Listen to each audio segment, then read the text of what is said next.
across the UK, online and on DAB. Unfiltered Night Talk with the original king of unconventional conversation. The best of Iain Lee on Talk Radio. We have ways of making you talk. I swear to God, I've been so excited, right, since I knew that we had our next guest coming on. If you had told 10-year-old me 30 years ago that I'd be on a radio show, my own radio show, and I'd be inviting Tommy Cannon from Cannon and Ball on, well, I would have been the coolest kid in the playground. I am so thrilled. I've spent the last week watching Cannon and Ball, a little bit like a stalker, on YouTube. I'm just going to dive straight in. It's Tommy Cannon. How you doing? Hey, I'm so thrilled to talk to you.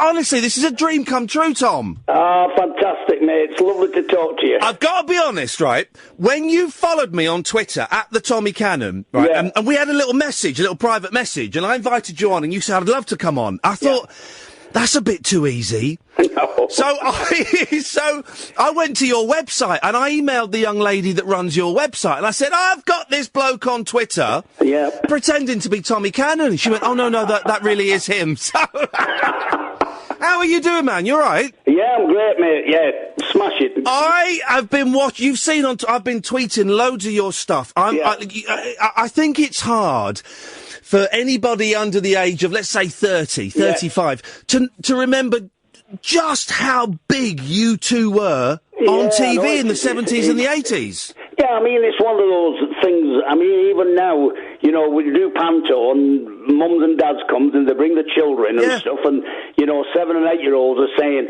do you know what, you two are really funny, why aren't you on telly? And it's hard to say, oh, we were on telly before you were born. Years and years ago, I lived with a bloke called Mackenzie Crook, who's he's quite a famous comedian and writer. Yeah. And we saw a clip of you on the Wheel Tappers and Shunters. Oh, yeah. And it's the one where you end with, he ain't heavy, he's my brother. Yeah. And you carry Bobby. We became obsessed with that 10, 12-minute routine. Yeah. It was beautiful. It was funny. Yeah. It was stupid. Yeah, I know. It was nonsensical. And then at the end, boom, it was heartfelt and wonderful. I know.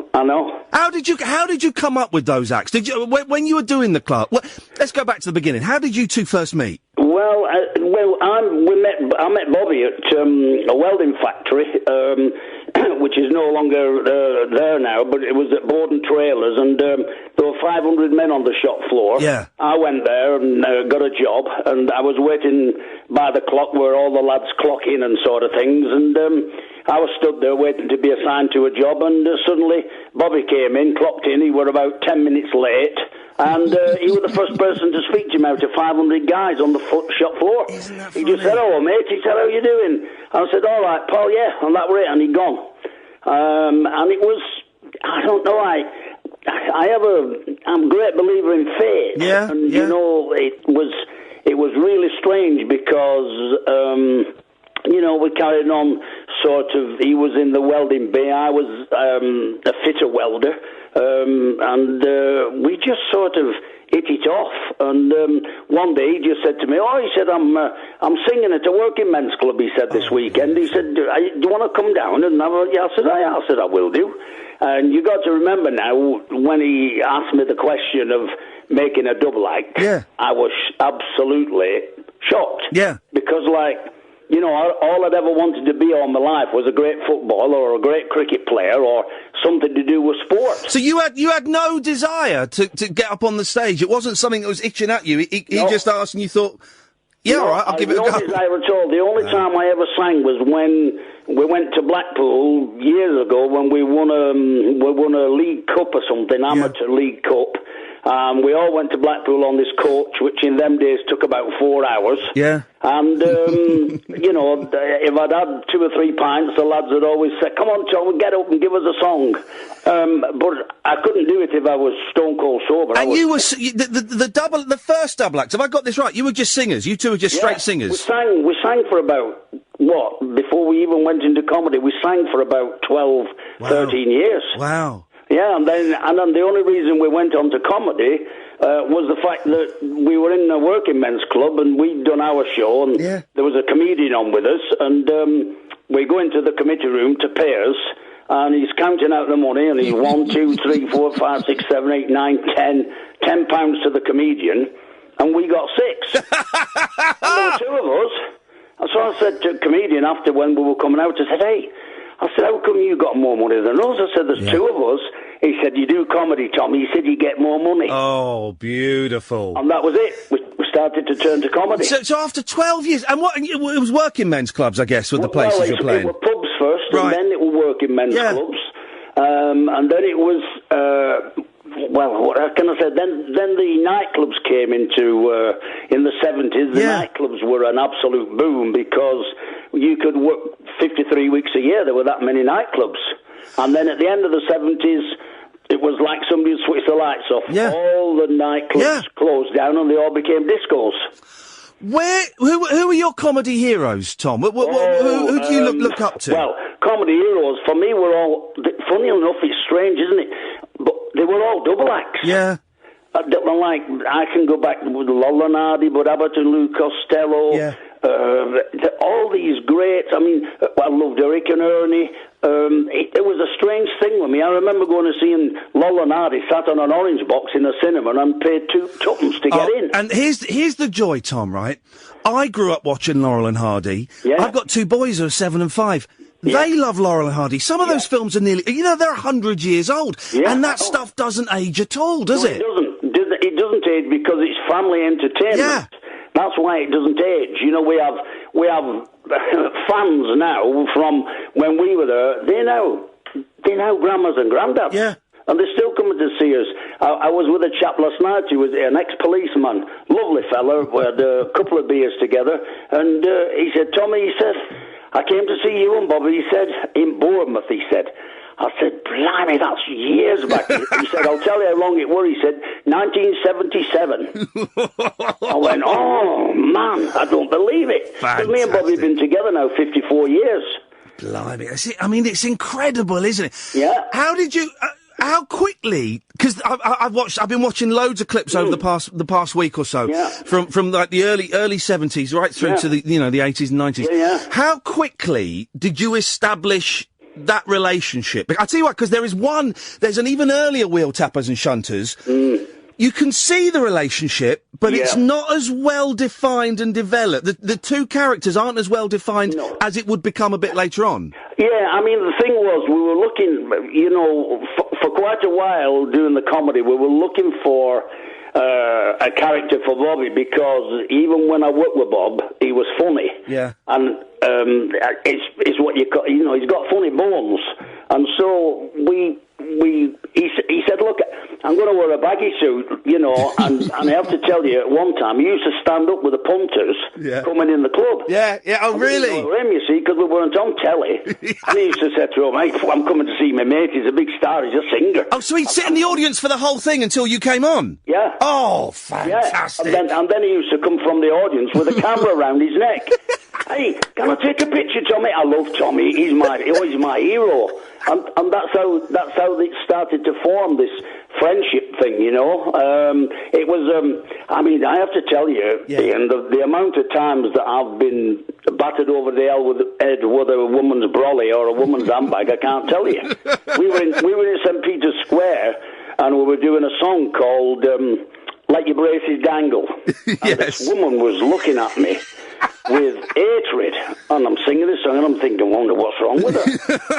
we finished the song, we got this round of applause, there were like about 500 people in the square, and as I'm walking past her, she whacked me with this bike. Oh, on top of my head, and she kept whacking me. I said, what are you doing?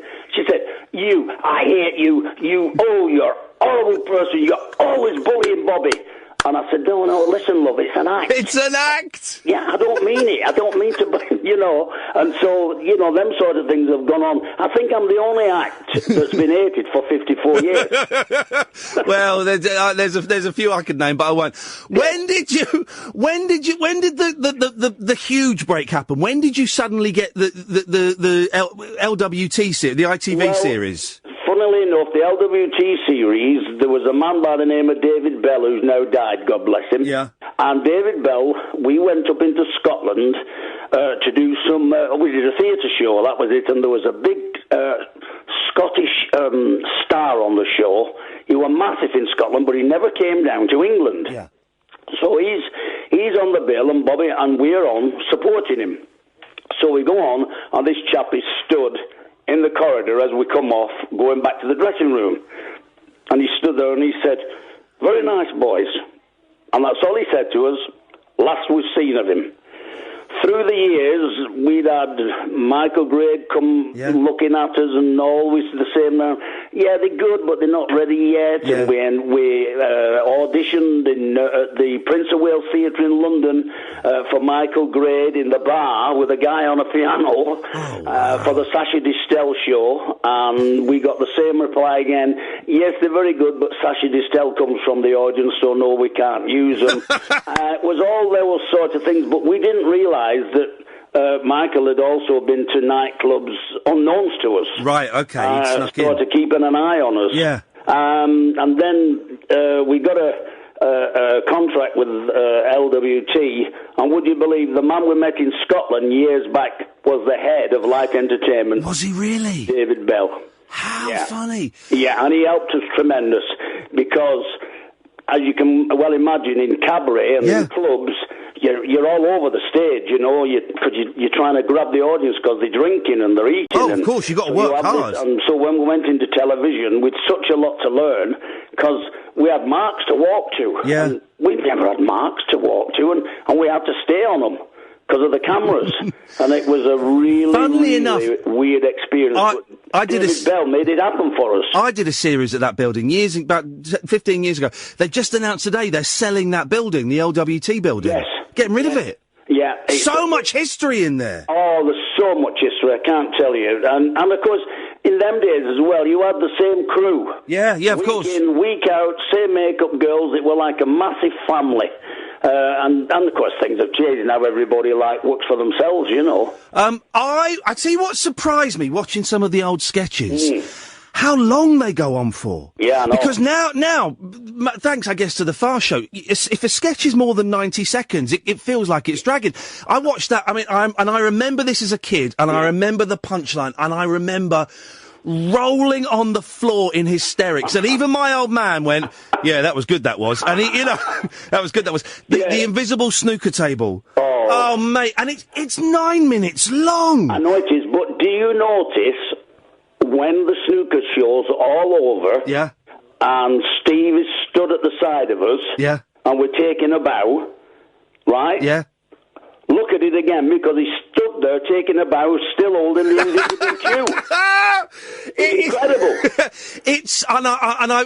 It's funny, isn't it? Because sometimes you go back and you look at stuff that you laughed at when you were younger, and you go, "Well, it's kind of cute," and it's, mate. Honestly, I was showing it to my producer Catherine. We were both in hysterics. That snooker sketch doesn't. We do another routine live.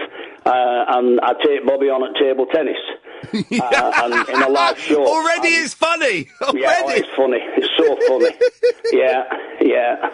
How much fun was it? I mean, obviously a lot of work, but how much fun was it doing those shows? Were you able to enjoy it while you were doing it? Yeah, it was all fun. It was unbelievable. I can't tell you how, if you like, how well we were looked after at LWT, because they knew that we'd come from clubs, and we hadn't got that experience. It was the same when we did a theatre. The first theatre we did was Bradford Alhambra Theatre, and the silence frightened us to death. Because there's no drinking, no nothing. They just sat down. Yeah, it's a proper theatre for a proper show. Yeah. So we walked out and. We were stumbling. Good evening. The noise had gone, and it was absolutely frightening. I mean, like anything, eventually you get used to doing the theatres, and of course, after you've done the theatres, you don't want to go back to a rowdy audience anymore. Yeah. There was another sketch as well that I'd forgotten about, but people remind the one with Rick Mayall. Yeah, Rick. And do you know what? I was again. We were in hysterics. I watched it 3 times in a row, Tom. Honestly, because there were so many different little things happening. Yeah. And I had forgotten how surreal your show was. You know the joke at the end. Don't forget the door. I won't forget it. And you pick the door up and walk out of it. I know. It's because a lot of people compare Vic Reeves and Bob Mortimer with Morecambe and Wise. Yeah. I think they owe a lot more to you after watching a load of stuff. Yeah. I mean, you know, most double acts. There's always the sort of straight guy comic. Yeah. It's always sort of been that way. I think Bob and I had and we still have got this strong relationship, you know, where when he's on stage with me, I feel like he's my little brother. Yeah, yeah. You know, so there's that bond there that, you know, we started with absolutely one car between us, struggling like a lot of acts did in them days and everything. And, you know, it's amazing. I have to tell you this too, Ian. Yeah. We've just been awarded the Legend double act in comedy television. Fantastic. Come on. Well done. Well 28th done. of September. Well deserved as well. Yeah, we've just been awarded that, by the Variety Club. Do you ever I've got this theory, and tell me if you think I'm way off the mark, right? Yeah. If you'd been on BBC One, you'd have been knighted, or you'd have a lot more respect, I think, than perhaps you do. Yeah, I think... Do you know what I mean? Yeah, listen, I totally agree with you, because the strangest thing of all is when we left LWT, BBC actually wanted us.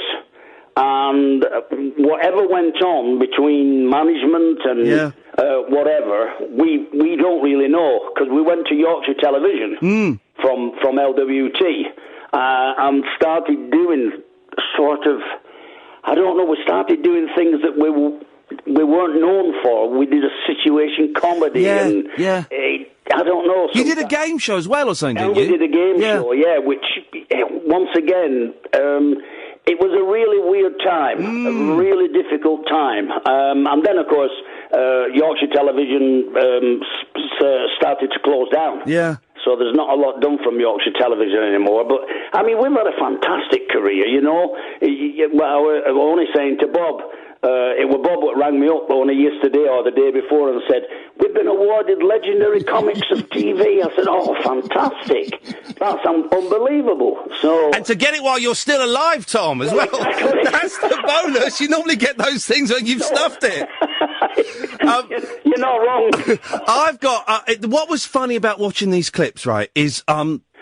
I can see the sketches appeal to adults, but you can see why they appeal to kids as well. And people were doing all the catchphrases in the playgrounds. You had a comic strip in Looking magazine, and it's because it's like you're sort of the stern uncle, and Bobby, and Bobby's like a lunatic 9-year-old. He is.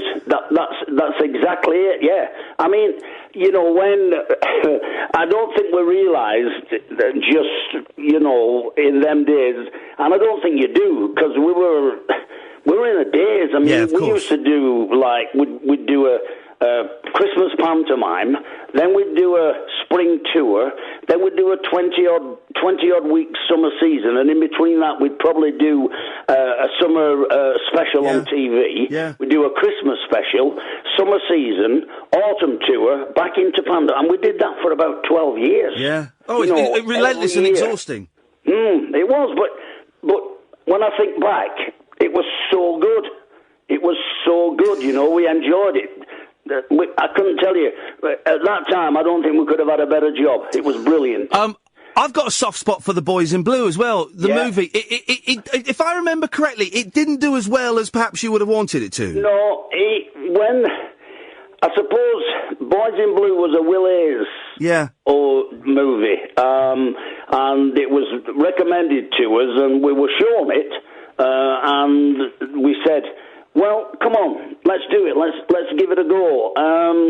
It was, how can I say, as a video, it was up there with the best. Yeah, yeah. As a movie, for the general public to go and see, I think it was seen, but mostly, I think, by Cannonball fans. Yeah, yeah. They loved it.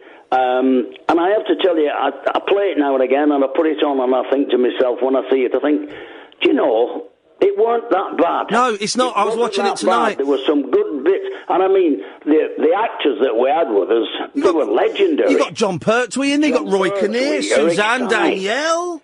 Yeah, I mean, they were legendary people, so it was great for me and Bob because we were in awe of them people, and we learned, they taught us so much. You're still working, and I know you're still working. How many shows are you doing a year now, Tom? What kind of stuff are you up to? We just finished a 12-night tour with a play, Bob. It's really funny. We do it's set in a dressing room with another door on the side that leads us out into the audience to do our show, to do a Cannon and Ball show, or to do Stu Francis or a Johnny Casson show, because they're on the show with us. But the first half is all about the banter that goes on in dressing rooms when you come in. Beautiful. You know, it's cold, switch the light on, and then Johnny Casson will come in, and then Stu, and then Bob will come in, and all that. So it's a play written around our variety shows. How fantastic. Yeah, and it's a really good show, and with some more dates are going in summer. Yeah. We've got what have we got to do? Well, we've got 5 or 6 gigs in March. Yeah. Then we get a break again. We don't know yet. Oh, yeah, we think, I suppose I shouldn't be telling you this, but I will. I think we're going to go to the North Pier in Blackpool. Oh, beautiful. In the summer. Beautiful. Yeah, so, yeah, we're still busy. We do Panto every year, you know. So, yeah, we're still doing okay.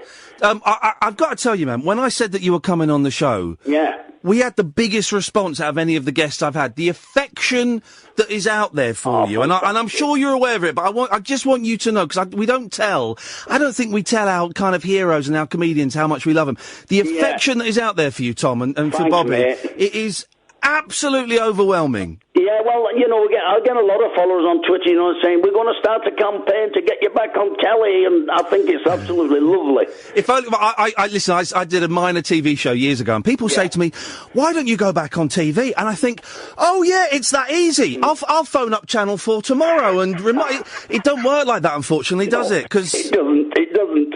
It's a strange. What can I say? It's a strange media now, TV. Yeah. It's sort of like you get a lot of you get a clutch of people all doing the same thing. You know, they'll do sort of a show in the morning, then they'll go and do a quiz show, and then they'll do something else, and then they'll go and do another quiz show. And all the shows, it's the same sort of clutch of people that do it. All the shows are made by 15-year-old children. Honestly, you go in for I don't really get many meetings. You go in for a meeting though, and it's kids. Yeah, I know. Listen, here's a truth for you, right? Yeah, go on. I remind you, rang up London Palladium to go on to the London Palladium show, live from the London Palladium. Yeah. And the producer or whoever it was querying our manager. He said, do you think the boys are still up to doing the wall routine? And Phil said, well, yeah. He said, they do it in Panto. He said, I think they're up to it. And what's the name? I spoke to him. I said, you don't think we're up to it? I said, I tell you what. I said, for every year I'm older than you. I said, give me a hard start. I said, and I'll leave you for dead. Well, he went, yeah. Well, anyway, needless to say, we didn't get the show. but it's just one of those things. I think people think when you get to a certain age, you've had it. No, but Bob and I are still. Song, we're still doing. People do think that, and I think, you know, funny is funny. Yeah, and totally what you've got is unique, and it doesn't date, man. It doesn't date at all. No, it doesn't. And I listen. To try to get Tom and Bob on TV, our manager does a great job. Yeah. He goes out there, he goes and has meetings. And what about Cannon and Ball? And they go, Cannon and who? Yeah, I know, and that breaks my heart. Yeah, it does me too. I bet it does. I bet it breaks yours more than it does mine. Tom, listen, I could chat to you all night. I'm going to let you go, because I know you're getting on a bit, Tommy. I don't... I'm teasing. Hey, I've got to have my Horlicks. I don't. I've just had some Andrew's liver salts, and I'm worried I've had too much. Anyway, listen, I'm going to keep in touch, Tom. Me and my producer Catherine, we're going to come and see one of your shows this year. Fantastic. And we'll come and say hello afterwards. Yeah, let us know when you come in. Yeah, we will do, man. And thank you for the laughs, Tom. No worries, mate. Cheers, mate. Thank you very much indeed. Actual, proper comedy legend Tommy Cannon. As nice as I'd imagined, nicer. Oh, God, I've got a little crush. I've got a little crush on Tommy Cannon. I hope you enjoyed that, dear listener, as much as I did. Well, honestly, I could have spoken to... I hardly scraped the surface. And I've got no questions written out. I've got nothing. I didn't go on Wikipedia. All I did was watch the sketches and watch the film. That's it. That's all I did. And you just and that guy, he got stories pouring out of him. Barely touched the surface. Man, okay. Listen, it's Paul, he's on the line. Evening, Paul. Evening, is this Ian? Yes, is this Paul? Yes, it is, yeah. Ian, you challenged me while we were exchanging on Twitter to call you back saying that I'll be a chicken. Okay. I'm too chicken to do so. Well done, you've called in. What was your Twitter handle so I can see what we were saying to each other? Paul /star. Paul /star. STAR? Yes. / Oh, my @ is Brilliant Sights. Yeah, that's what I was saying, your Twitter handle. @Brilliant Sights. And how are you spelling sights? SIGHTS. Like as in views rather than building. Okie dokie. Is your name Leon David Kwan? No, it's not, no. That's the name that's come up under @Brilliant Sight. Brilliant Sights. Brilliant Sights. My apologies. It's been a long night. That's all right. It's been a long night. Okay. There we go. Here we go.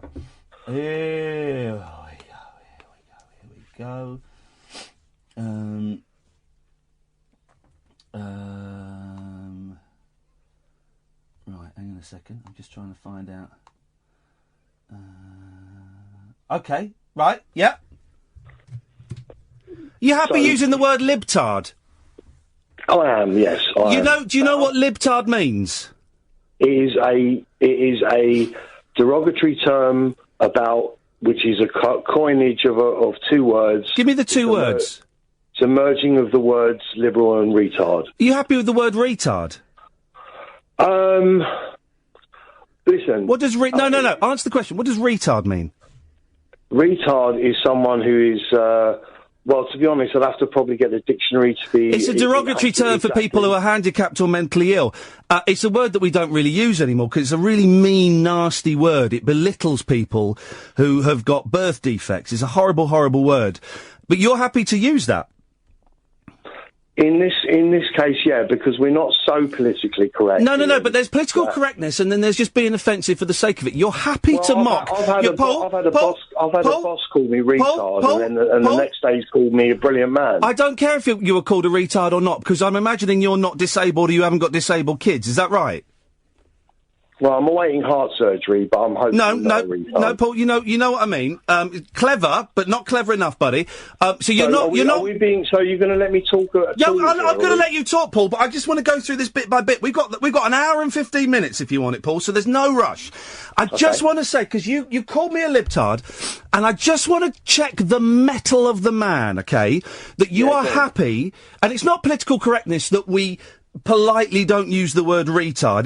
It's manners. It's just manners, because there will be people who have got disabled children with learning difficulties or Down syndrome, or people that have got or kids that have got all kinds of problems. And retard, of course, is a derogatory, nasty word used to belittle those children. You're happy as a grown man to use the word retard as an insult, yeah? I'm using the word libtard. Yeah, which is a bastardisation of the word retard. So we know what it means. So you're happy to use the word. You're happy. No, Paul. I just want to check this one thing, and I'll let you speak. I promise, dude. I'm not going to cut you off. Okay. You're happy to use the word retard as an insult, just so I can get a measure of what kind of man you are. You're happy to use the word retard. I'm a high caliber man. I'll make my judgments, Paul. You're happy. I don't mind about anybody's judgments. I literally couldn't care less about your judgments, but you seem to think I do. You're happy to use the word retard, a word that I feel repulsive even saying. You're happy to use that word as an insult, yeah? Well, I've already said my point of view. I can elaborate on that if you want. But is it a yes or Paul? Is it a yes or no? It's a yes. I'm fine to use libtard, yes. Wow. And, okay. And retard actually has bigger uses as well. No, it doesn't, Paul. It doesn't. Yes, it does. No, Paul. You know exactly what Paul. Don't phone up, mate, and try and school me into as what retard means. We both know what that word means. We both know how it's used. All right. Listen, so don't try and get clever. Don't get Paul. Paul, I'm talking about Paul. I'm not talking about a teenager. Paul, I'm not talking about a teenager. I'm talking about now. What the word means now. Because gay didn't mean gay in the 20s. We know that, right? I'm talking about now. You know what we both know what that word means, Paul. So we both know the baggage that word carries. Is it okay then to be called all kinds of names because you people think that because you voted that you want out of the EU and because you think Donald Trump is a good man? Hang on. Is you happy to call certain people all kinds of names like that? You know, who's brought Brexit into? Why have you brought Brexit into this? Generalisation. I've not mentioned Brexit once, Paul. No, but we know what we're talking about. No, we don't. I've not mentioned Brexit once. I'm talking about racists, Nazis, Islamophobes and homophobes. I've not mentioned Brexit once, mate. Why have you brought that up? I'm born Jewish, so I'm not racist about that. Well, okay, so you're not anti-Semitic, but Jews can still be racist, Paul. Oh, anyone can be racist. Yeah, I know. So I've got no idea what Jewish has got to do with it. I don't know what Brexit's got to do with it. Brexit wasn't mentioned, Paul. I've brought it up, that's why. Okay, what's your point about Brexit and how does it connect with the conversation that we're having? Because and the message that you sent me, let me just read the message you sent me. Seems that read the message you sent first. Well, which one did you... No, you wrote to me first, Paul. Well, I wrote to you based on your comments about Paul Joseph Watson. Yeah, I've read those out. Prison Planet. Yeah, I've read those out. I've read those out. So my comment was in response to that. Seems that the entire criticism from libtards is just so ducking, creepily snide. I'll put ducking rather than swear. Okay, that's but you still use libtard. Okay, not cool, clever, or funny. Okay, what's that got to do with Brexit, Paul? Well, it's part of the general conversation at the moment. It's not. It's not. I've not mentioned Brexit. That a lot of us have received. Well, that's Paul. I then made a comment. Okay, I'll tell you why I said that. Because I've not mentioned Brexit. I've not mentioned Brexit. I'll tell you why I brought that up. Okay. Yes. Because basically, I referred to the fact that site it is relevant. It's increasing in followers at an incredible rate. What site are you talking about? Prison Planet, which is the one that you criticised one of his videos. Do you believe in free speech?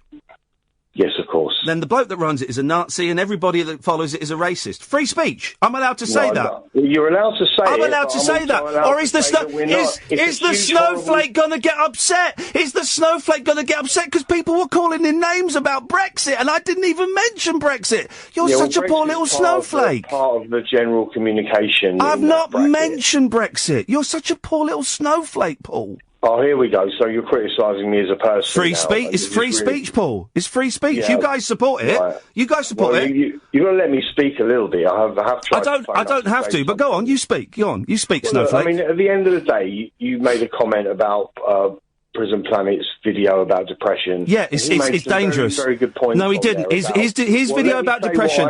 I will do, Paul. But I know people that have been killed by the disease of depression. His video is dangerous, and it urinates on the grave of my friends that I've lost. Well, I'm also very interested in that psychiatric profession. In the what? And psychiatric profession. And because it's all a conspiracy, isn't it? Very much of the belief that the overprescription of very, very dangerous drugs. Yeah. There's a lot of information out there which is suggesting that probably about 66% of the mass shootings, even the ISIS ones, are actually done under the influence of psychiatric drugs. Where is this evidence, Paul? Tell me where this evidence is. I want to read this tomorrow. That's tomorrow's reading. Well, if you look up, is it on Prison Planet? Is it on Breitbart? No, I haven't seen it on there. Where is it? Where's this evidence? If you look it up, it's on Google. Is it on Google? There's a psych. Is it on Jeeves? It's psych. trying to think of the name of the site. And there's CCHR. They have that. They have it. What is CCHR? I don't know what that is. It's Citizens Commission on Human Rights. Right. Okay. Okay. So what is depression? What has depression got to do with ISIS? You're saying that we could all protect... Because I'm on antidepressants. Psychiatric drug well, we're not talking about... depression. Oh, you're going off on tangents. We were talking about depression. Psychiatric drugs. I'm on psychiatric drugs. Well, I mean, good luck to you, man, but, you know... It saved my life, Paul. I was going to kill myself. I was going to kill myself, and it saved my life, buddy. I'm glad that you haven't done that, honestly. I really am. And it's like some people will say that they've benefited, but there's a hell of a lot of people... Oh, I believe... Listen, I agree. I agree that antidepressants are probably over-prescribed. I'll give you that, right? Let me tell you a very interesting thing here. You've got 3 minutes before we go to the news. Okay, fair enough. So as soon as we've gone to the psychiatric thing... Yes. Basically, the amount of there's a book called the DSM manual, which is basically all the psychiatric disorders. Yeah, I know. Now, since that book first came out, the amount of disorders in that book has more than trebled. Yeah, because we recognise our knowledge is growing, and we're recognising more disorders. Let me tell you a very interesting thing here. You got a minute. Which is that basically the psychiatric disorders, and I put the disorders in quotation marks. Yeah. They're voted for. But I'm not. But Paul, you're going away from depression. Paul, you're going away. Paul, you're going away from depression. We're talking about depression. I'm not talking about the DSM Volume 7 that we're on. There's ways of treating depression that doesn't include Yeah, I know, and they don't work for everyone. Look, I'm glad you're feeling better, honestly. I really am. I'm feeling better today. Tomorrow I might want to jump under a bus. But listen, I genuinely do think that antidepressants are overprescribed, but I don't buy into the conspiracy that they're causing people to go around killing people. There's a lot of stats on it, mate. No, send it to me. Send it to me. CCHR videos. No, I'm not. I don't look at marketing. Look up the video. I don't look at videos. I don't watch videos online because I don't believe them. It's a film. It's a 1.5 hour mate, film. I'm not. Is it on YouTube? Because I'm not. I don't believe though anyone. You can only look and then make up your own mind. No, but Paul, I'm not gonna watch it. Why would I watch a documentary that's online? Well, it's not. You can buy it if you want as well. Wow, it must be real.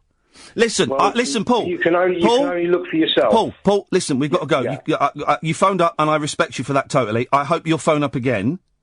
I'm going to make it my business to do so. I will. It's been a bit different. You called in, and I appreciate it. No, I know it was a little bit sticky at first, but it's been a pleasure, and good luck for the rest of the show. And don't go under that bus, mate. Don't kill myself. Paul, thank you very much indeed. You called in, and I've got to respect that. Thank you very much indeed. Late night, Iain Lee on Talk Radio. We have ways of making you talk. Now, 0344 499 1000, by the way. I'd love to get your thoughts on this. You can call in about this. Of course, you can call in about anything. But there's going to be more and more of these stories happening all the time. These idiots that break into buildings, generally at night time, like the Empire State Building, or here it's... now, is this... I never know. Oh, Canary Wharf Tower. And then they climb to the very, very top, using the stairs and stuff, I imagine, first. Then they get to the top. And then they take pictures of them hanging off the edge. You know, like bell ends. It's page 3 of the Mail today. It's in all the stories, but page 3 of the Mail. Insanity at 770 feet. Youth's Canary Wharf selfie stunt sparks security probe. Perched 770 feet above London, a youth poses on top of Canary Wharf's tallest building as the wind whistles round his hoodie. While most people would think the stunt reckless, he bragged about it. The youth, thought to be Harry Gallagher, 19, said in a video posted on the YouTube, "Guys, I'm actually speechless. This is insane. I can't believe we're actually up here. Crazy." As his accomplice's camera panned to show the night view of the Capitol from the building, 1 Canada Square, he added, "My heart is pounding." Well, it would have to be. "You can literally see the whole of London." He and his masked companion, known only as Dibs, call themselves Nightscape. Oh, man. "Yeah, this is my mate Dibs. I'm Harry and we are Nightscape." I mean, just rubbish, isn't it? They've already risked their lives scaling several other tall buildings. This time they filmed themselves as they scaled a security barrier, apparently setting off an alarm, then took a lift and stairs to the roof of the 50-storey skyscraper. Right. A, it's dangerous. B, it's stupid. C, someone might hurt themselves. And D, what kind of thicko would do this? It's absolutely ridiculous. We tried to get Dibs, we tried to get Harry, but we couldn't get hold of them. But we have. Thanks to a little bit of detective work and finding a Facebook group, we have got one of these idiots that does this type of stunt. It's Egregious W. Good evening, Egregious. Mate, I'm not being funny, yeah, but whoever, your person rang me up, yeah, to saying, we're just going to discuss this. So far, you've called people who do what I do an idiot and a bellend. Well, I think you're an idiot and a bellend. What was the name you were given at birth? I doubt you were... My name, yeah, is Egregious Up. All right, that's not my real name. I don't want to say it. It's Anthony Farrell. All right, well, can I call you Anthony? All right. All right. So my crew, yeah, because I'm not with them people, yeah. Let me just say that right now. You're not one of the Nightshades. I'm not one of the Nightshades. I hang with them Catford Mischiefs. The Catford Mischiefs. Them Catford Mischiefs. Dem Catford Mischiefs. Yeah. And what are the names of some of the other people in your posse, Egregious W? There's Unfeasible F. Unwell Thomas. Oh, that was just like 1 week. He wasn't very well. Why do you do this? What buildings? Mate, I've been doing it. I've been doing it for years. What buildings have you climbed up? Right. Here's the thing. Yeah, I'm not like a base because there's like base jumpers. Yes. Who go up tall buildings and jump off them. I'm a low base jumper. Right. Like steps, low walls. So some railings, but is that park? That's what we call. I've been up some pools. Right. Well, how do you get up there? Well, it's a gift shop, but you have to listen. I've been doing this for years. Yeah, but you haven't actually gone very high. Yes, I have. What's the highest? Darren. That's not his name.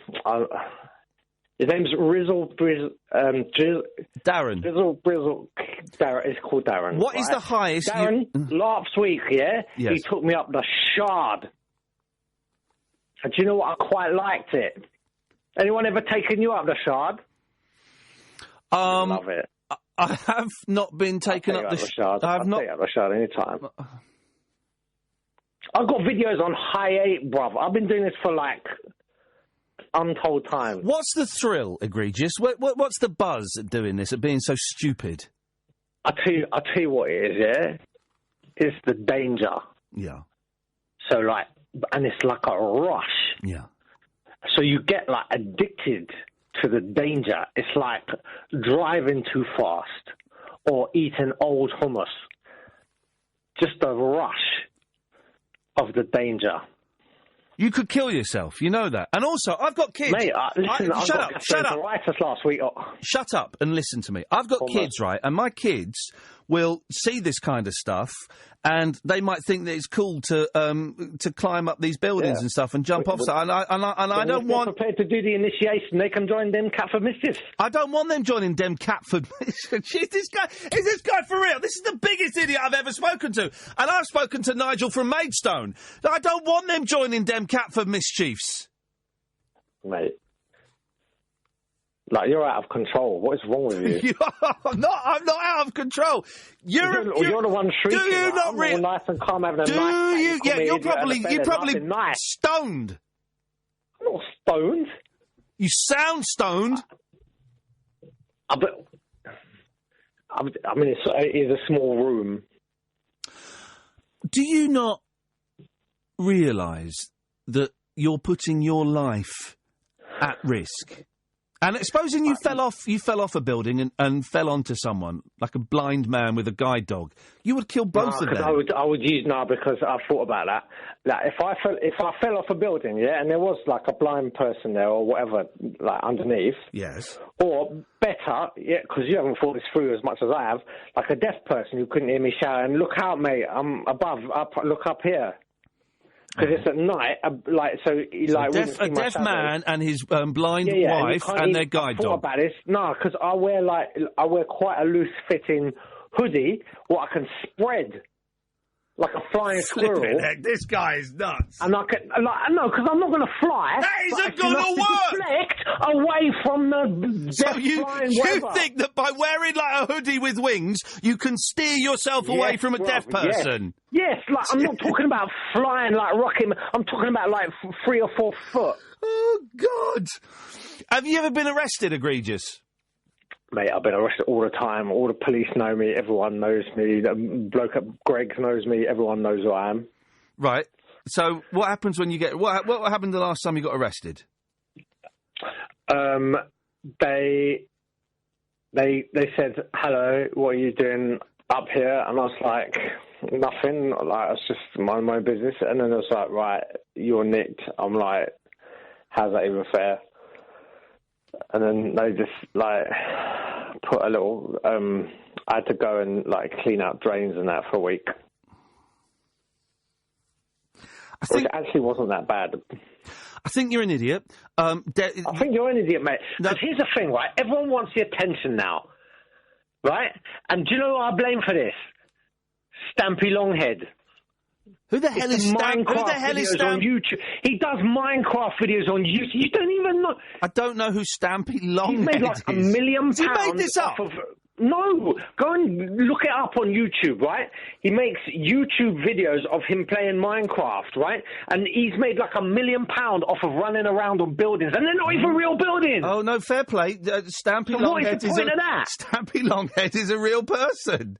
Joseph Garrett, yeah. Yeah, and he's running around, but they're not even real buildings. No. Like, it's Minecraft, so it's like, instead of, like, I don't even know the point that you're making. I'm saying it's like the difference between, like, you could be watching proper porno business with all the mucky gubbins going on and going, oh, no, I think instead I'll just watch this bloke drawing a couple of circles with a couple of dots in. Right, can I just say, I'm real, bruv. I'm real.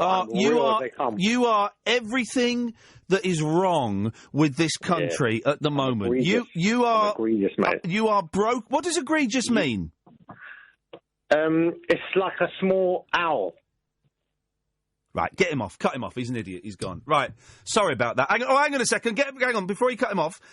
Dennis? Yes? You wanted to speak to egregious, did you? I did not. I think what a twit he is, honestly. No, tell him. He's there. Tell him. Cut me off.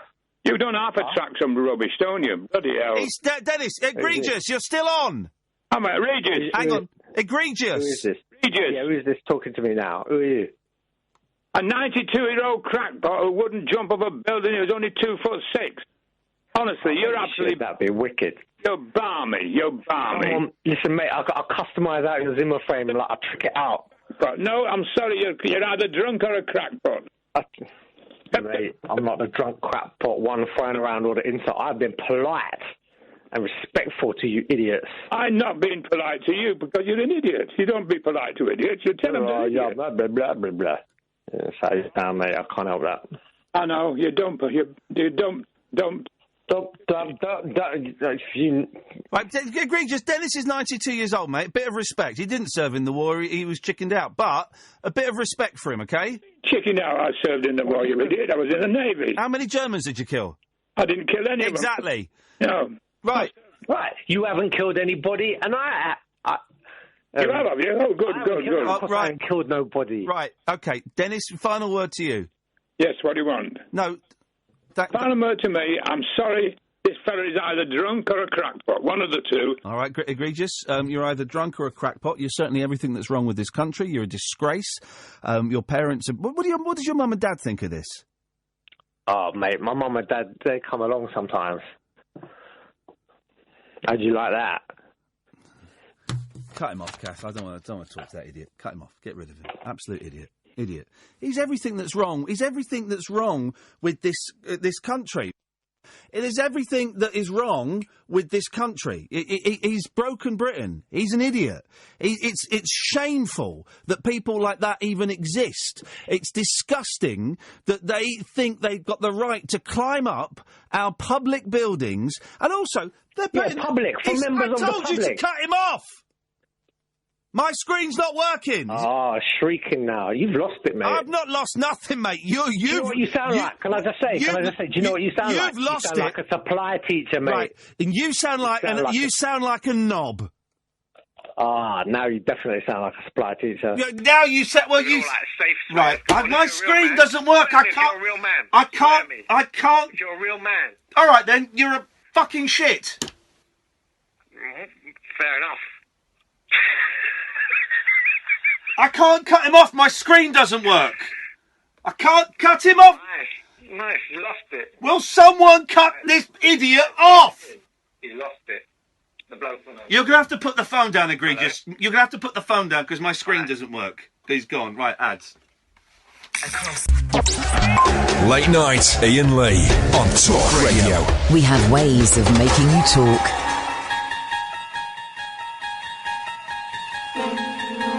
It's time to get a little bit spooky here on Talk Radio. It's we like to do this from time to time. We like to look at the weird, the wacky, the wonderful, the strange, the odd, the mentally unstable, the bizarre. We're not calling it the Twilight Zone. That would be a copyright infringement. But we do like to have a little look at some of the stranger news that's going on in the world. And boy, I say in the world, I mean out of this world. Boy, oh boy, oh boy, oh boy. There's a huge story that has dominated the press. The Sun have got the perfect headline, Are These 7 New Earths? Astronomers have found 7 Earth-sized planets in one solar system, meaning we could find alien life within years. NASA made the astonishing announcement last night. At least 3 planets are the right temperature to be covered with oceans, and there could be water on others. When we get stories like this, there's only one person to go to. It's we go to our resident Professor Joe Levens, who's got a new book coming out soon called Alien Invasion, Dawn of the Hybrid Super Species. Good evening, Joe. Hello there. Good evening to you, Ian. Great to speak to you again. Great to speak to you. We are taking calls. I can see we've got Malcolm. I can see we've got Alan. 0344 499 1000. If you want to join them, tell us. Just give us a brief synopsis of the book, Joe. Okay. First of all, I want to pick you up on you're playing the Twilight Zone. You refer to the wacky, the mentally deranged, the disturbed, mentally disturbed. Disturbed. I beg your pardon. Yeah. There's nothing disturbed about it. This is factual. This is science. Well, I mean, it's a bit of fun, isn't it? It's a little bit of fun. No, sir. It is not fun. No. This is life. This is science. What we're talking about here are at least 3 planets within a newly discovered solar system that's 39 light years from Earth. Right. Astronomers at the National Aeronautics and Space Administration, NASA, of course, have detected no less than 7 roughly Earth-sized worlds. How do they detect them? How do they detect them? Have they got like a very strong telescope? Yes, they do, sir. Yes, they do. There's a telescope in La Silla, Chile, which gives the system its name. It's called the TRAPPIST Robotic Telescope. Yeah. And what they've done is they've looked into the so-called Goldilocks zone, where temperatures are suited to surface oceans of liquid water. Yeah. And decided that yes, the conditions are right for Earth. How powerful is the telescope? Is it the difference from, I don't know if you've ever been to the top of the Empire State Building. Yes, sir. I have. And if you look over the edge, you can't really see. People look like ants. But if you put a quarter, 25 cents into the telescopes, then you can actually make out what people are wearing. Are these telescopes powerful enough to see people? Oh, my friend. No? Look, we're looking at something that is, well, it's infinitely more powerful than that. So we can see closer than just what they're wearing? Oh, yes, sir. Yes, absolutely. We're talking about something that's 39 light years away. Right. It's an awful lot further away than looking at the bottom of the Empire State Building. But you're pulling my leg. I'm getting confused. I'm not convinced that this proves anything. really. I don't, there are no photographs of these planets. The picture in the sun is clearly drawn by someone. Right.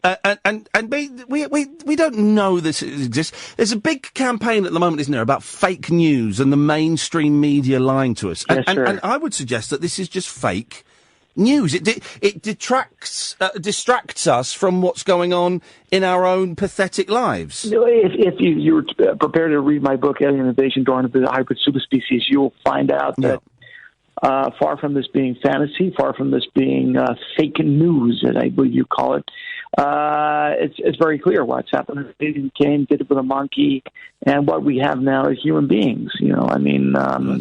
I don't think that's. What did you say about a monkey? I looked away for a second. What did you say about a monkey? An alien done it with a monkey. That's how, basically, in colloquial terms, that's how human beings came about. An alien done it with a monkey? Yes, okay, he did. An alien done it with a monkey? A monkey, yes, that's what happened, yeah. Why would an alien do it with a monkey? And that made humans? That made humans? Yes. Wow. Well, that is my contention in my book. In the book, Alien Invasion: Dawn of the Hybrid Superspecies. Yes, an alien came down, it had sex with a monkey. I mean, how is it that we have monkeys? Apparently, Homo sapiens have... What if I had sex with a monkey? If you had sex with a monkey... Yes? What would happen? I'd be arrested. I'm not here... Joe? Hello? Hello? Hello? Hello? Sorry, I'm not here to advocate you having sex with a monkey, no. We've got some calls. Would you like I'm not prepared to be drawn on that one, sorry. Okay. Would you like to take some calls? Yes, please. Let's go to Malcolm. Malcolm, you're through to the Professor. Hello, Professor. I would just like to ask, why has the Americans not gone back to the moon? And is it true that they reckon that there could be some kind of glass structures on the moon or something? Because I've heard that on Howard Hughes' show on the station Howard here. Hughes. Yeah. That's a good question. Okay, why haven't they gone back to the moon? Well, I believe, through Russia, China, and America, the space station and so forth, that there's very little more they can research from the moon. I mean, the moon is a lump of rock. I'm not sure what that's going to give us. What about the glass structures that Malcolm mentioned on the moon? Well, yes, I mean, there are structures on there. I believe that there are houses, they're rudimentary houses. I'm a firm believer in that. On the moon? Dwellings, yeah, domiciles, yes. Wow. I do believe that. Wow. And any rudimentary research will show you that you only have to look, you look that up, houses on moon. Mm-hmm. Look that on Google. You will find that. Malcolm, have you heard? So you've heard about this, have you, Malcolm? Houses on the moon? Yeah. Yeah, I've got a theory about it, actually. I believe that there were advanced civilizations on this planet, and we've probably been hit by something like maybe a meteorite or something. Yeah. That's wiped them out. I think people have actually beaten the moon from this planet, not aliens, but I think advanced civilizations on this planet once existed, and they're wiped out by either solar changes or polar changes. Malcolm, can I ask, what do you think about the professor's assertion that an alien came down and did it with a monkey? I just find it rather bizarre. I don't believe in it. No, but the stuff about super beings... Apparently you're prepared to believe Malcolm, you can't be selective with these things. What I want to ask you, Malcolm, is what evidence do you have of aliens living amongst us? Because that's one of my assertions, that there are aliens living on Earth. Do you believe that out? Really, do you know that the Egyptians existed? There were advanced civilizations similar to them. The Egyptians still exist, I think. Sorry? I think the Egyptians still exist. I know they had some troubles over there. What I'm trying to say, Ian, is I believe that there were quite advanced civilizations around, and they may have actually gone to the moon themselves. And I think, like in wooden rockets. We know very little about this planet that we live on. It's true. Go back to the Jurassic period all the time and things like that. I don't know. Joe, we're asking. James on Twitter is asking if you can. Last time you came on, you drew us a picture. Yes, sir. Apologies. You sent us a photograph of your evidence of aliens. Are there any illustrations in this new book, Alien Invasion: Dawn of the Hyper? Yes, the there hybrid are, and I super will I've not send finished. That you could Okay. you could send over to me so I can tweet them out. Okay, I have various diagrams that I have drawn based on various research I have done throughout the United States and this country and Europe. I am prepared to send you one of my illustrations later on. Fantastic. I will do that. And can you explain to us, I know the story behind this, but there is a very pertinent reason why you're not on Twitter. You don't trust Twitter, do you? No, sir. No, sir. Tell the not. listeners why not. Well, I tell you why, sir, because it's Malcolm who just spoke to, the world, we've been infiltrated by alien species, call them what you like, extraterrestrials, higher form intelligence, aliens. They are living amongst us. They could be listening to this show right now. Well, very possibly. If they've got DAB. And this is, you joke about it, Ian, but these people... listening. The aliens could be listening. If you're... Here we go. I'll do it. Let's do it. If you're an alien listening to this show right now, 0344 499 1000, and come and talk to us. There we go. If there are any aliens, extraterrestrials who want to phone in and speak to me, I will be able to tell if they're from this world or not. Okay. I've done extensive research. 45 years in this business will tell me if they are extraterrestrials. But if they want to phone in and speak to me, sure. Okay. Go ahead. Caller, you're through to the professor. Now, alien or real? Now, you laugh, Ian. Is that an alien? What is? You tell me, Professor. Hello. Hip, hip, hip. Hello? Hello? Do you understand what I'm saying? Yes, I do. Do you understand me? Are you peaceful? Are you peaceful? He's gone. Are you peaceful? He's gone. He's just disappeared. Well, this is what I'm talking about, Ian. I don't know whether that was a human being or whether that was extraterrestrial. I mean, I would encourage him to phone back. Let's talk. Vaughan has tweeted, 0344 499 1000. Dan will come to you in a second. Vaughan has tweeted, can you ask the professor if aliens carry out anal probes on pets? I had to take my budgie to the vet and they phoned the police. I think you're pulling my leg. Is that right? No, Vaughan is actually very, very ill, so I don't think he's in the mood for making jokes. Well, if you read my book, Alien Invasion: Dawn of the Hybrid Superspecies, you will realize that there's a certain amount of anal probing that they do. With pets, though. I don't know about pets, but a human, a man's anus, they put a finger. They got long fingers and they stick it up there.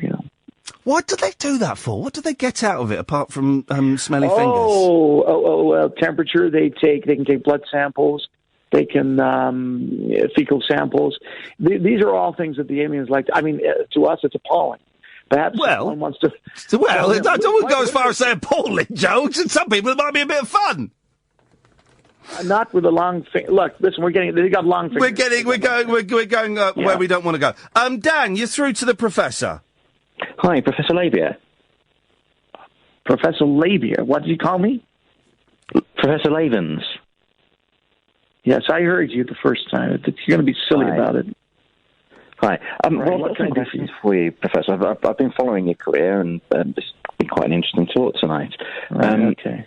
With regards to those 7 new planets that NASA have located, how confident are you that those are genuine? Because using the probes that we've got so far, they found the face on Mars, if you remember, and that turned out just to be shadows, wasn't it? I don't know what it was. Why do you... Excuse me, sir, why do you think that's just shadows? Why would you think that? Because science. Because science. Wow. Because science.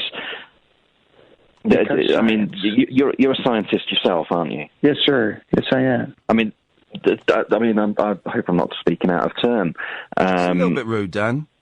Yeah, I don't mean to be, because obviously, the professor is very respected in his field. But I was completely under the impression that the face on Mars was. Well, okay, let's shadows. Let's put that to one side. What's your question, Dan? These 7 new Earth-like planets. Firstly, I mean, we need to know. I mean, we've already got this Earth-like planet, and it isn't the Earth-like planet it used to be. You know, it weighs a bit more than it used to. These 7 new Earth-like planets, will any of them be feeling the impact of Brexit? And are there any Muslims on those ridiculous. planets? Ian, please, this is ridiculous. Okay, I've cut him off. He's gone. I'm so sorry. Look, if you know, I'm a very well-respected scientist. No, and I've worked for NASA. I've worked in Massachusetts Institute of Technology. No, I've cut him. Why hasn't he cut off? That should have get rid of them. I'm trying to. The touch screen doesn't seem to be working. I mean, we keep looking for standard kinds of put it out. I can't. He's still here. Dan, I want to cut you off, but I can't cut you off my screen. Can you just hang up? Do I have to? Yeah, because I can't cut you off. So you're just going to have to. It would be if you could just put the phone down. Okay, he's gone now. I mean, this is, you know, I don't have to put up with this. No. If you want to phone in, I'm happy. He's still there. He's still there. He's still there. Can we just? Can you get rid of this guy? Right, he's gone now. Jimmy, you're through to the professor. Hello. Jimmy, you're through to the professor. Oh, sorry, mate. Hello, professor. I read a book called The Science Delusion by Rupert Sheldrake and heard a few podcasts that mention that DNA for human life couldn't have possibly come from this planet, or this planet didn't house the environment to begin human life. Just wondered what your thoughts were on that. Absolutely. Well, he thinks that aliens done it with a monkey. I was using a colloquial. I was using a colloquial term. Yes, I believe that aliens have had sexual intercourse with a monkey, and that's how we were propagated as a human species. What I'm saying to you is you only have to look around you. Which other creature, which other species destroy their own environment? None. The human being does. Hang on, Professor. I'm still speaking. No, I know, but you're talking utter guff. Jimmy, you want to come back to that? Well, I was just going to say I'm from Walthamstow, and there definitely are some alien-looking people around here. So some of it makes a bit of sense to me. But I'm just going to hang up. I'm just going to go. No, Professor. No. Hold on. No. I partially see where you're coming from, and I mean, even people. I think is it Crick who discovered DNA. Supposedly discovered DNA whilst high on LSD. Yeah.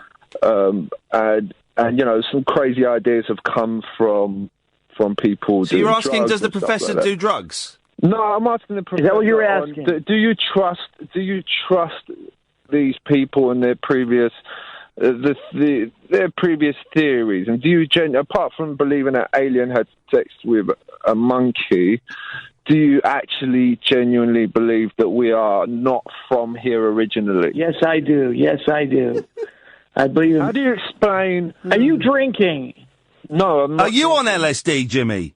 No, I've never been on no LSD. No. I was just sitting. I was bored. I was at home. I was wondering why. I've always wanted to be able to do a backflip, and I've never been able to do a backflip. And then I've come off of that subject. Ian, the radio on, and then Ian. I've always wanted to do the thing, Jimmy, where you run up the wall and flip over.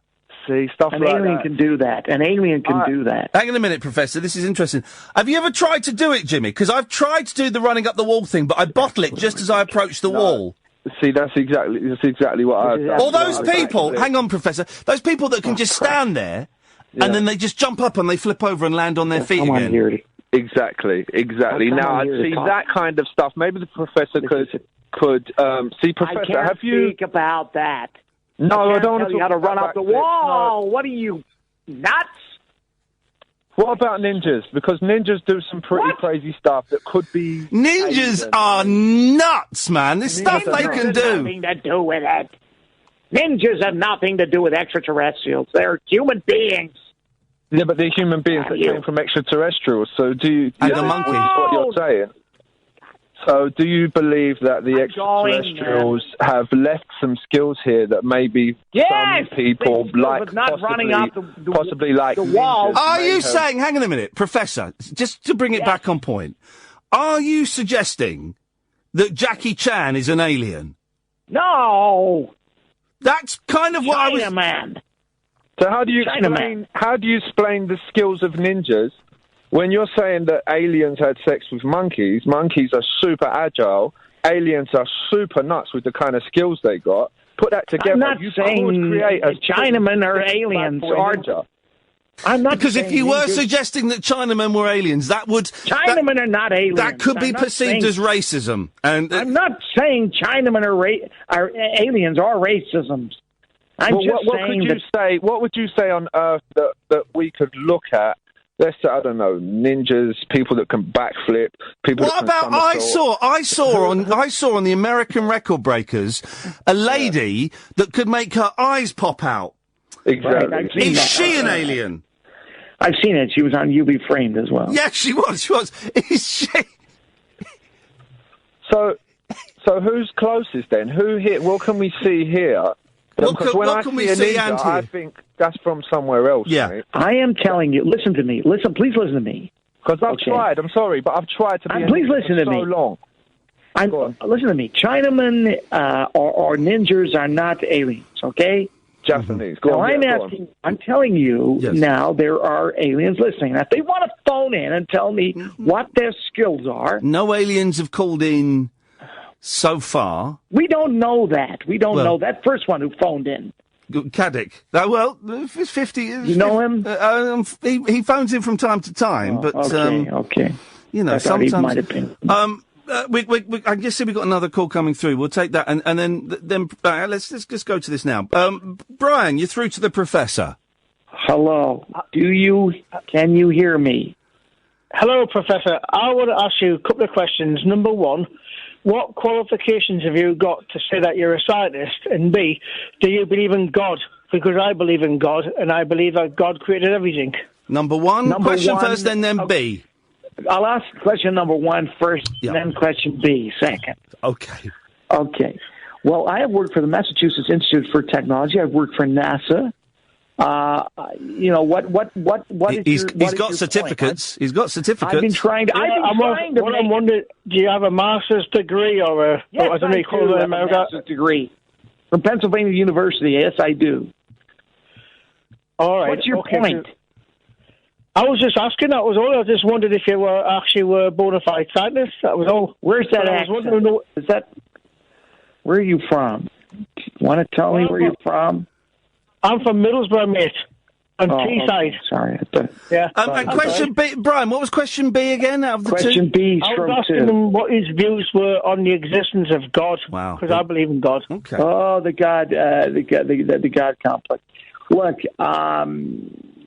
I believe there's a God. I believe that there's a being that formed the universe, and I believe that there are bigger powers than ours on Earth. Can I ask a question? Can I interrupt? Who's right? Is it the Christians or the Muslims?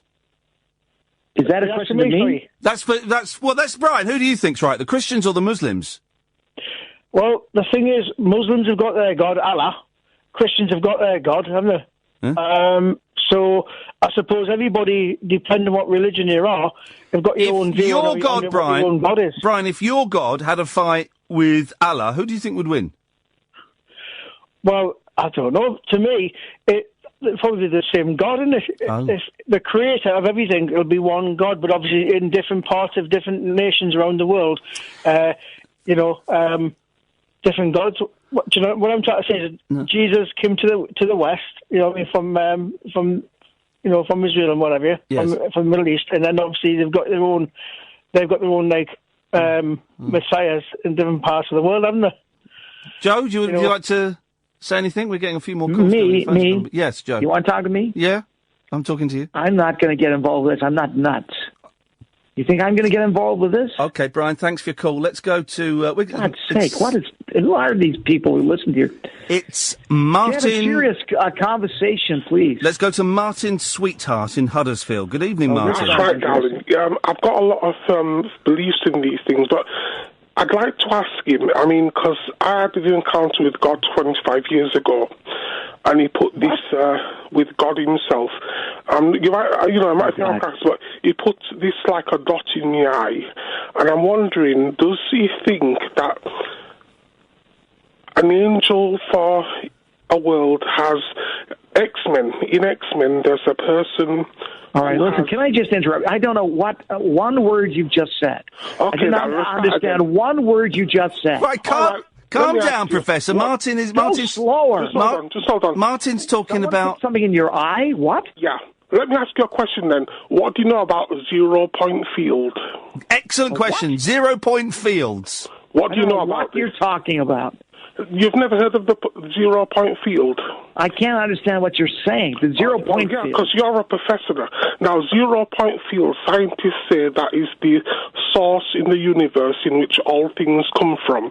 If you're a scientist, how come you never heard of the theory of 0-point field? Of course I've heard of the 0-point field. Okay, tell me about it, please. Well, no, we're not here to put him on the... vacuum state. It's the quantum field theory, the vacuum state, the quantum state with the lowest possible energy.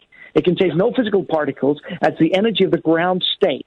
This is called the 0-point energy. Okay? Happy, Martin?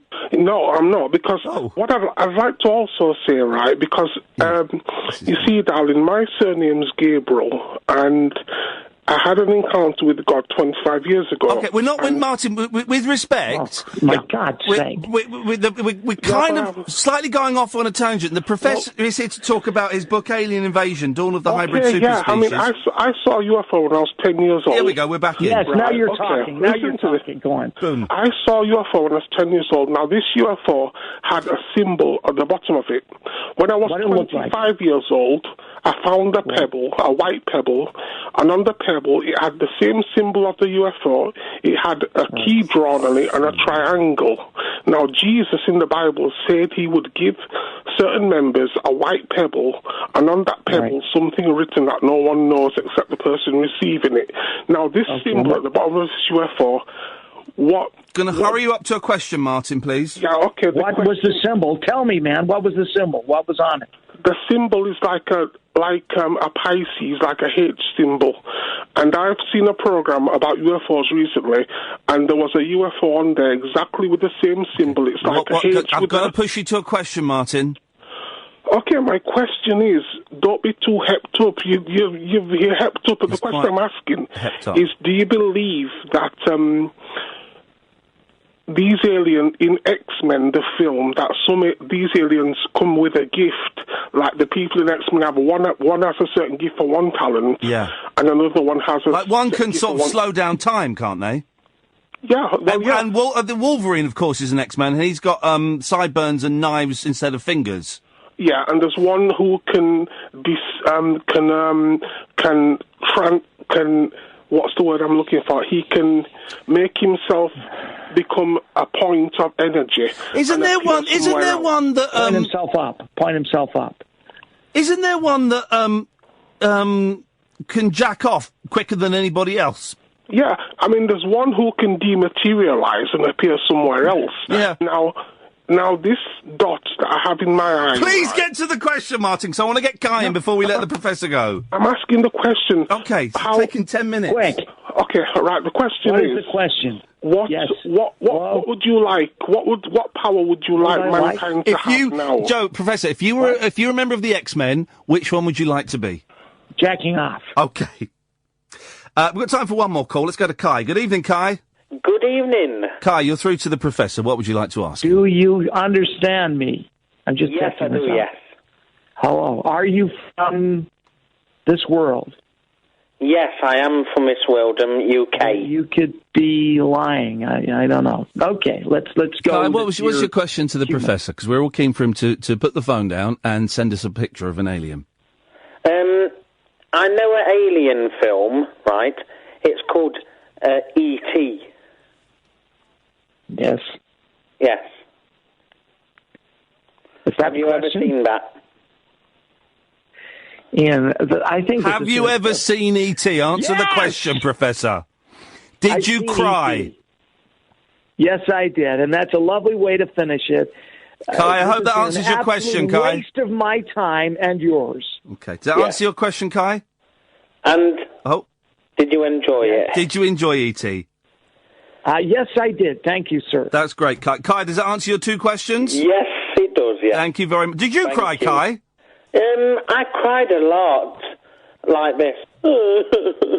What do you think of Chinamen? Do you think that they're possibly aliens, Kai? Yes, space aliens, aren't they? Thank you very much indeed. Professor, it's a pleasure as always. The book coming out soon, Alien Invasion, Dawn of the Hybrid Superspecies. And if you can get me a picture of those aliens, I'll tweet it out. I'm going to send you a picture now. Beautiful. Thank you. Professor, it's always a pleasure. Thank you so much. OK, the show continues apace. 0344 499 1000. Late Nights with Iain Lee on Talk Radio.